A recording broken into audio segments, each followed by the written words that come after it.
এদিকে নারায়ণগঞ্জ সিটি নির্বাচনে ভোটের সুষ্ঠু পরিবেশ ছিল বলে জানিয়েছেন নারায়ণগঞ্জ ৪ আসনের সংসদ সদস্য শামীম ওসমান। বিকেলে আদর্শ স্কুলে ভোটদান শেষে তিনি সাংবাদিকদের প্রশ্নের জবাবে এই কথা বলেন।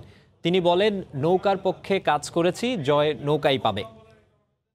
সিটি কর্পোরেশন নির্বাচন, ইউনিয়ন পরিষদ নির্বাচন, কোনো নির্বাচনেও নারায়ণগঞ্জে কিন্তু একটা ধাক্কাধাক্কি পর্যন্ত হয় নাই, কোনো মানুষের মাথাও ফাটে নাই। আল্লাহর রহমতে নারায়ণগঞ্জে শান্তিপূর্ণ নির্বাচন হয়েছে। এই নির্বাচনে অবশ্যই যাকে আমি ভোট দিয়েছি সেই নৌকা মার্কা যাতে জয়লাভ করে, কারণ বিগত বেশ কিছুদিন যাবৎ আমি আমার জীবনে এই 48 বছরের রাজনৈতিক জীবনে যদি 75 থেকে ধরি, আমার জীবনে আমি দেখি নাই যে এইটুকু একটা ছোট নির্বাচনে জাতীয় পর্যায়ের নেতারা এসে যে পরিমাণ পরিশ্রম করেছেন এবং তাদের নেতৃত্বে আওয়ামী লীগের নেতাকর্মীরা এবং স্বাধীনতার পক্ষের শক্তি যেভাবে কাজ করেছেন, আমার বিশ্বাস এটার রেজাল্ট আমরা পাবো।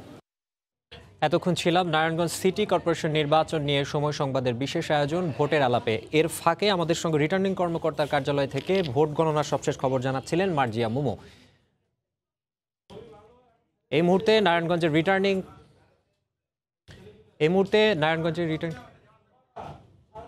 ভোট দেয় রংপুর অঞ্চল মঙ্গামুক্ত হয়েছে উল্লেখ করে প্রধানমন্ত্রী শেখ হাসিনা বলেছেন, দেশে কেউ ভূমিহীন ও গৃহহীন থাকবে না। সকালে রংপুর বিভাগীয় সদর দপ্তর কমপ্লেক্সের উদ্বোধন করে বক্তব্য রাখেন তিনি। সরকার প্রধান বলেন, উন্নয়নশীল দেশ হিসেবে এগিয়ে যাচ্ছে বাংলাদেশ, কোনো ষড়যন্ত্রই এই অগ্রযাত্রা ঠেকাতে পারবে না।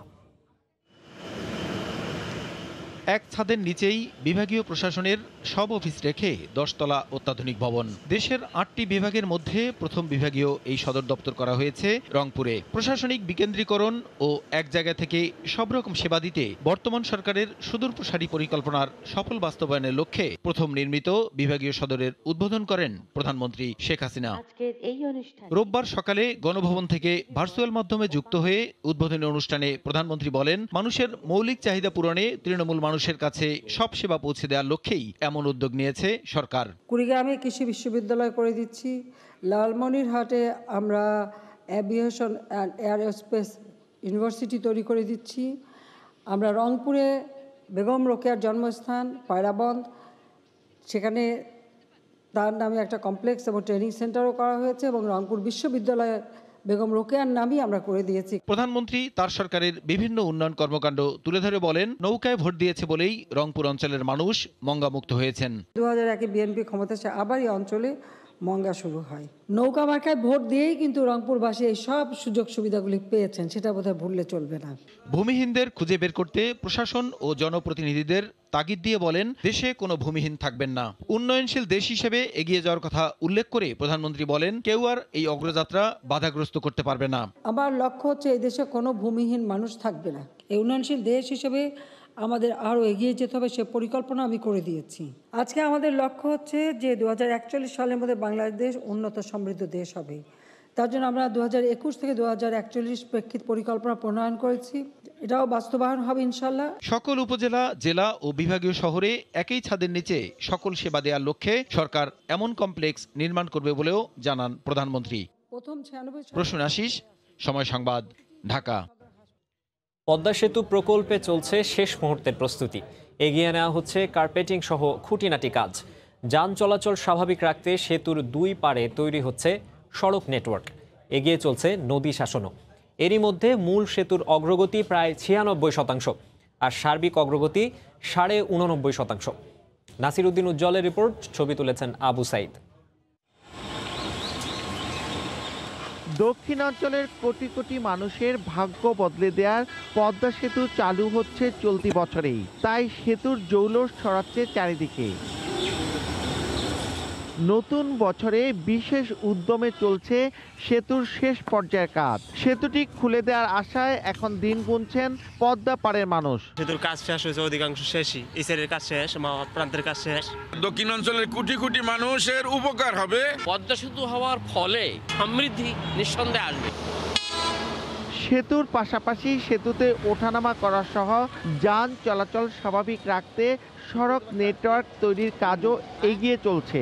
কার্পেটিং সহ খুঁটিনাটি কাজের পাশে নদী শাসনের কাজও দ্রুত এগুচ্ছে। চেষ্টা করছি যেন আমরা জুনের যে টার্গেট এটা যেন অ্যাচিভ করতে পারি। চ্যালেঞ্জ মোকাবেলা করে আমরা কাজ করছি। ইনশাল্লাহ আমাদের প্রগ্রেস তো আমরা বলতেছি নদী শাসন কাজের প্রায় 86-এর উপরে, আমাদের 86% উপরে প্রগ্রেস হয়ে গেছে। সেতুতে গ্যাস পাইপলাইন স্থাপনের অগ্রগতি 72%, আর 400 কেভি টিএল প্ল্যাটফর্মের অগ্রগতি 68% বেশি। পদ্মা সেতুর অবকাঠামো নির্মাণ শেষ প্রায়, আর নদী শাসন কাজের অগ্রগতি 87.5%। শরীয়তপুরের জাজিরা থেকে নাসির উদ্দিন উজ্জ্বল, সময় সংবাদ। করোনার সংক্রমণ বাড়ায় পেছালো অমর 21 গ্রন্থমেলা, 2 সপ্তাহের জন্য স্থগিত করা হয়েছে। নতুন তারিখ পরবর্তীতে জানিয়ে দেয়া হবে বলে জানিয়েছেন সংস্কৃতি বিষয়ক মন্ত্রণালয়। বাঙালির প্রাণের আয়োজনের নাম অমর 21 গ্রন্থমেলা। যে কটি উৎসব আর আয়োজনে বাঙালি একাট্টা হয় তার মধ্যে অন্যতম বইমেলা। গত 2 বছর থেকে করোনার হানায় বইমেলা আয়োজনে ভাটা পড়েছে, তবে মেলা বন্ধ হয়নি কোনোবারই। গত বছরের মতো এবারও ভাষার মাসের শুরুতেই হচ্ছে না অমর 21 গ্রন্থমেলা। সংস্কৃতি বিষয়ক মন্ত্রণালয় বলছে, ফের করোনা সংক্রমণ বাড়ায় 1 ফেব্রুয়ারি এবারও বইমেলা শুরু করা যাচ্ছে না। ফেব্রুয়ারির প্রথম 2 সপ্তাহের জন্য মেলা স্থগিত করা হয়েছে। পরবর্তীতে মেলা শুরুর তারিখ জানাবে মন্ত্রণালয়। আতিকুর রহমান তমাল, সময় সংবাদ, ঢাকা। শিক্ষা প্রতিষ্ঠান বন্ধের বিষয়ে এখনও কোনো সিদ্ধান্ত হয়নি। শিক্ষার্থীদের টিকা কার্যক্রম অব্যাহত থাকবে বলে জানিয়েছেন শিক্ষামন্ত্রী ডাক্তার দীপুমণি। দুপুরে রাজধানীর কেআইবি অডিটোরিয়ামে এক অনুষ্ঠানে সাংবাদিকদের প্রশ্নের জবাবে তিনি এই কথা বলেন। মন্ত্রী বলেন, পরিস্থিতি বিবেচনায় জাতীয় পরামর্শক কমিটির সুপারিশ অনুযায়ী যে কোনো সিদ্ধান্ত গ্রহণ করা হবে। এখন পর্যন্ত আমাদের যা সিদ্ধান্ত সেটি হচ্ছে আমরা জীবনযাত্রা যতদূর সম্ভব স্বাভাবিক রেখে করোনা সংকট মোকাবেলা করতে চাই। আমরা টিকাদান কর্মসূচিটা খুব জোরে সোরে চলছে। শিক্ষা প্রতিষ্ঠান বন্ধ করলে সেই কর্মসূচিতেও কিন্তু ভাটা পড়বে। সব মিলিয়ে আমরা আপাতত শিক্ষা প্রতিষ্ঠান খোলা রেখেই দেখতে চাই। আর যদি তেমন প্রয়োজন হয়, জাতীয় পরামর্শ কমিটিও যদি আমাদেরকে বলেন, তখন আমরা বন্ধ করব, এখন নয়। চট্টগ্রামে করোনায় শনাক্ত ছাড়ালো প্রায় 18%। উপসর্গ ছাড়াই আক্রান্ত হচ্ছেন অনেকে। গণপরিবহন ও শপিং মলে মানা হচ্ছে না স্বাস্থ্যবিধি। ওমিক্রনের বিস্তার রোধে কঠোর নির্দেশনা থাকলেও গণপরিবহনগুলোতে চালক, হেলপার, যাত্রী অনেকেই মানছেন না স্বাস্থ্যবিধি। বন্দর নগরীতে শনাক্তের হার বেড়েছে 10 থেকে 12 গুণ। প্রায় 6 মাস পর আবারও একদিনে 5,000 ছাড়ালো কোভিড শনাক্তের সংখ্যা। শনাক্তের হার বেড়ে 17% ছাড়িয়েছে।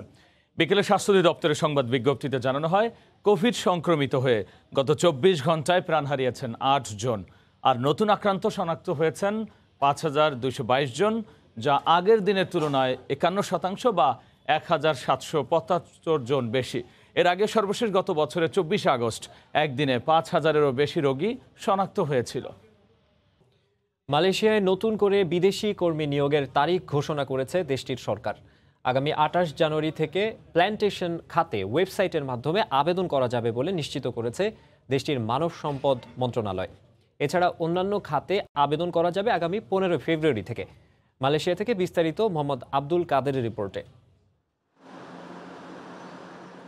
মালয়েশিয়ায় কৃষি, উৎপাদন, খনন কাজ, নির্মাণ ও গৃহকর্মী খাতে শ্রমিক ঘাটতি কমাতে গেল বছরের সেপ্টেম্বরে 32,000 বিদেশি কর্মী নিয়োগের ঘোষণা দিয়েছিল দেশটির সরকার। এরই পরিপ্রেক্ষিতে স্থানীয় সময় শনিবার দেশটির মানব সম্পদ মন্ত্রী মালয়েশিয়ায় বিদেশি কর্মী নিয়োগে অনলাইন আবেদনের তারিখ ঘোষণা করেন। আগামী 28 জানুয়ারি থেকে প্লান্টেশন খাতে ওয়েবসাইটের মাধ্যমে এই আবেদন করা যাবে বলে জানানো হয়। আর অন্যান্য খাতে আবেদন শুরু হবে আগামী 15 ফেব্রুয়ারি থেকে। মালয়েশিয়া সরকারের ঘোষণায় সন্তোষ প্রকাশ করেছেন দেশটিতে বসবাসরত প্রবাসী বাংলাদেশিরা। বাংলাদেশি কর্মী নেওয়ার জন্য যে তারিখ ঘোষণা করেছে, তা বাংলাদেশি অপেক্ষমান কর্মীদের জন্য একটি বড় সুখবর। মালয়েশিয়ার ভালো বিভিন্ন কোম্পানি দেখে যেন ওরা আসেন, কোনো দালালের খপ্পরে পড়ে যেন নিজেদের সর্বোচ্চ হারিয়ে সর্বশান্ত যেন না হন। এদিকে যারা বিদেশি কর্মী নিয়োগ করতে চান, সেসব নিয়োগকর্তা তাদের প্রয়োজনের উপর ভিত্তি করে অনলাইনে আবেদন জমা দিতে পারবেন। নিয়োগকর্তাদের আবেদন প্রক্রিয়া দ্রুত সম্পন্ন করার তবে বিদেশি কর্মীদের মালয়েশিয়ায় প্রবেশের ক্ষেত্রে বেশ কিছু বিধিনিষেধ মানতে হবে। প্রবেশের পর তাদেরকে বাধ্যতামূলক 7 দিনের কোয়ারেন্টাইনে থাকতে হবে বলে মন্ত্রণালয়ের পক্ষ থেকে জানানো হয়। এর আগে গেল বছরের 19 ডিসেম্বর বাংলাদেশ ও মালয়েশিয়ার মধ্যে শ্রমবাজার নিয়ে সমঝোতা চুক্তিতে সই করেন মালয়েশিয়ার মানব সম্পদ মন্ত্রী দাতুক সেরি এম সারাভানান এবং বাংলাদেশের প্রবাসী কল্যাণ মন্ত্রী ইমরান আহমদ। মোহাম্মদ আব্দুল কাদের, সময় সংবাদ, কুয়ালালামপুর, মালয়েশিয়া। দামে বেশি, ব্যবহারে বিলাসী, তারপরও ভিড় লেগেই থাকে বাণিজ্য মেলার দৃষ্টিনন্দন বিদেশি পণ্যের স্টল প্যাভিলিয়নে। মানে ভালো হওয়ায় দাম নিয়ে নেই ক্রেতাদের কোনো অভিযোগ। বরাবরই ঢাকা আন্তর্জাতিক বাণিজ্য মেলায় আলাদাভাবে নজর কাড়ে তুরস্কের এই বাতিঘর। এখানে মেলে ঐতিহ্য ও আধুনিকতার মেশেলে তৈরি তৈজসপত্র, গহনা আর ঘর সাজানোর নানা উপকরণ। সবার ঘরেই সবাই একটু চায় ভিন্ন কিছু, ভিন্নতা দিয়ে সাজাতে। তো সাজসজ্জার জন্য টার্কিশ ল্যাম্পগুলো খুবই সুন্দর, দৃষ্টিনন্দন। যদিও সবার সামর্থ্যের ভিতরে না, তারপরও এই স্টলটা নিয়ে আসলে আগ্রহেরও শেষ নাই। লাইট রেঞ্জটা আমাদের স্টার্ট হয় আপনার 4000 টাকা থেকে 1 লাখ টাকা পর্যন্ত। New place. আমরা তুরস্কের হাতে তৈরি জিনিসপত্র নিয়ে এসেছি, বেচাকেনা বেশ ভালো হচ্ছে। জুতা, পোশাক পরিচ্ছদ, শাল কিংবা গৃহস্থালী উপকরণ, ভিনদেশি সব পণ্যই আগ্রহ নিয়ে দেখেন মেলায় আসা দর্শনার্থীরা। বাসস্থানে আভিজাত্যের ছোঁয়া দিতে বিদেশি কার্পেটের খোঁজে আসেন অনেকে। শুরু থেকে বেচাকেনাও ভালো এসব স্টল প্যাভিলিয়নে। অনেক ইউনিক স্টাইল আছে, ডিজাইন আছে অনেক, সেটার জন্যই এগুলা পছন্দ আর কি। নতুন মাল আসার পর থেকে ইনশাআল্লাহ আমাদের অনেক ভালো একটা সেল হচ্ছে। আনকমন জিনিস কিছু নিয়ে আসছে আমার কাছে, এই জন্য এত ভিড় আছে আমার দিকে। ৫,০০০ টাকা থেকে শুরু করে 2 লাখ টাকার মধ্যে আমাদের কাছে সব ধরনের কার্পেটই আছে। কার্পেট মিলেঙ্গে প্রাইস হাই, অনেক হাই, বাট পছন্দসই, ডিজাইনগুলো খুবই ভালো। আমরা যাই চাচ্ছি সবই কিন্তু এখানে পাওয়া যাচ্ছে। ইপিবির তথ্য, এবারের মেলায় 8 দেশের 11। দেখছেন এই সময়ের বাণিজ্য। যোগাযোগ মন্ত্রণালয় মহাসড়কে খানাখন্দ দ্রুত মেরামতের আশ্বাস দেয়ায় প্রায় 4.5 ঘন্টা পর ময়মনসিংহ বিভাগের 4 জেলায় পরিবহন ধর্মঘট প্রত্যাহার করেছে জেলা মোটর মালিক সমিতি। বেলা 11টার দিকে এসব জেলার বিভিন্ন সড়কে দূরপাল্লার বাস ও ট্রাক চলাচল আবার শুরু হয়। এর আগে সকাল থেকে ঢাকাগামী সব ধরনের যান চলাচল বন্ধ থাকায় চরম দুর্ভোগে পড়েন যাত্রীরা। পরিবহন সংশ্লিষ্টদের দাবি, দীর্ঘদিন ধরেই ঢাকা ময়মনসিংহ মহাসড়কের গাজীপুর থেকে উত্তরা অংশে খানাখন্দ থাকায় দুর্ভোগে পড়তে হয় যাত্রীসহ গাড়ি চালকদের। তাই দ্রুত রাস্তা মেরামত করে সমস্যা সমাধানের দাবিতে সকাল থেকে ময়মনসিংহ বিভাগের 4 জেলায় ধর্মঘট পালন করেন পরিবহন মালিক শ্রমিকরা। জনগণকে দুর্ভোগ পোহানোর জন্য আমরা ধর্মঘট করি নাই, আমরা যেন জনগণ দুর্ভোগ না পোহাইতে হয় সবকিছু বিবেচনা করে আমরা যেসব জেলা পরিবহন ধর্মঘট করেছিলাম তাদের সবার সঙ্গে আলোচনার মাধ্যমেই আজকে এই মুহূর্ত থেকে পরিবহন ধর্মঘট স্থগিত করা হলো। দেখছেন এই সময়ের বাণিজ্য। একটি সংস্থা ও মোট 4 জনকে দেয়া হলো তরু পল্লব দ্বিজেন শর্মা নিসর্গ পুরস্কার 2021। গতকাল শনিবার বিকেলে বাংলা একাডেমি মিলনায়তনে বিজয়ীদের হাতে পুরস্কার তুলে দেন পরিবেশ, বন ও জলবায়ু পরিবর্তন মন্ত্রী মোহাম্মদ শাহাবুদ্দিন। পরিবেশ রক্ষায় গুরুত্বপূর্ণ অবদান রাখায় চারুয়াতলী সংরক্ষিত বনাঞ্চল কমিটিকে জীববৈচিত্র্য সংরক্ষণ ক্যাটাগরিতে উল্লেখযোগ্য অবদানের জন্য ইনাম আল হককে এবং বৃক্ষ সখা সম্মাননা ক্যাটাগরিতে শাহজাহান মৃধা বেনু, রাজিয়া সামাদ ডালিয়া এবং সালমা বিনতে নূর, এই 3 জনকে পুরস্কৃত করা হয়েছে। বিজয়ীদের মধ্যে ক্যাটাগরি অনুযায়ী 2,75,000 টাকার চেক তুলে দেওয়া হয়।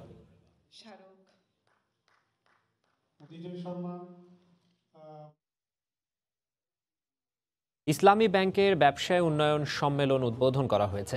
গতকাল রাজধানীর সোনারগাঁও হোটেলে এই সম্মেলনের উদ্বোধন করেন ব্যাংকটির পরিচালনা বোর্ডের চেয়ারম্যান অধ্যাপক মোহাম্মদ নাজমুল হাসান। 2 দিনব্যাপী এই সম্মেলনে সভাপতিত্ব করেন ব্যাংকের ব্যবস্থাপনা পরিচালক ও সিইও মোহাম্মদ মনিরুল মাওলা। অনুষ্ঠানে ভার্চুয়ালি যুক্ত হন ঊর্ধ্বতন কর্মকর্তা, জোন ও শাখা প্রধানরা। সম্মেলনে জানানো হয় 2021 সালে ইসলামী ব্যাংকের আমানত দাঁড়িয়েছে 1,38,000 কোটি টাকা। একই সময়ে সাধারণ বিনিয়োগের পরিমাণ 1,18,000 কোটি টাকা। Loves presentation makeover by Shahnaz Shimul নামে মেকওভার ওয়ার্কশপ অনুষ্ঠিত হয়েছে। গতকাল রাজধানীর ধানমন্ডি কনভেনশন হলে এই ওয়ার্কশপের আয়োজন করা হয়। এতে মেকআপ আর্টিস্ট ও ইউটিউবার শাহনাজ শিমুল উদীয়মান মেকআপ আর্টিস্টদের জন্য কয়েকটি কর্মশালার আয়োজন করেন। এতে অংশগ্রহণকারীরা বেসিক মেকআপের পাশাপাশি বিভিন্ন বিষয়ে প্রশিক্ষণ নেন। কর্মশালায় লাভসের কসমেটিক্সের মাধ্যমে ব্যবহারিক প্রশিক্ষণ প্রদান করেন শাহনাজ শিমুল।